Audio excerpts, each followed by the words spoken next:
morning, caveman. Day 2 with the pain. So 2 things that my dad taught me growing up was this when it come to pain. Caleb, we do not cry over physical pain. We cry over emotional pain. Now, a lot of you might go, well, that's kind of harsh to tell a little kid, but it would be because you're operating in the moment and not looking to the future of that kid. You see, applying that principle in the moment was difficult, but I understood as I grew up why my dad said that.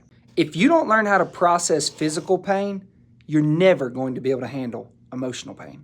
Because physical pain is momentary, right? It's temporary. You're going to get through it, and you're going to get through it sooner than later. But emotional pain, it can last a lifetime. And the thing about emotional pain for a Christian is typically it's either where we showcase our faith or we ruin our faith. You see, guys, nobody's interested in what you believe as long as everything's going great in your life. Everybody lives in accordance with what they believe when everything's going great. What people are watching for is when everything falls apart. How do you respond then? And make no mistake, eventually you will have emotional pain in this life. How do I know that? In this world, you will have trouble. But take heart, for I have overcome the world.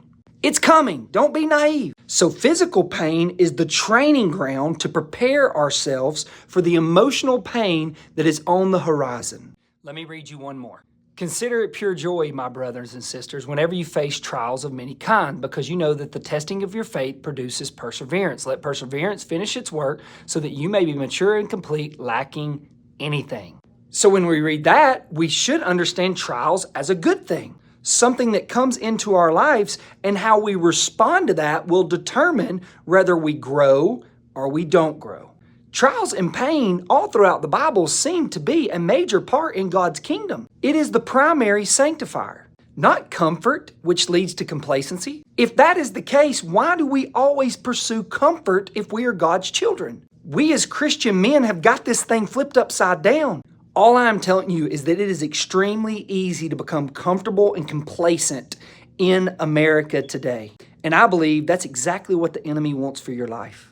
And therefore, we must take part in deliberate discomfort. We must find ways to stay sharp physically, mentally, emotionally, and spiritually as a man. So whether it's the Caveman Combine or something else, I would encourage you to find that group of men that are committed to this, that see clearly what comfort is doing to their life, and that are taking action against it, so that they are prepared to stand firm and represent God well when their day of emotional pain comes.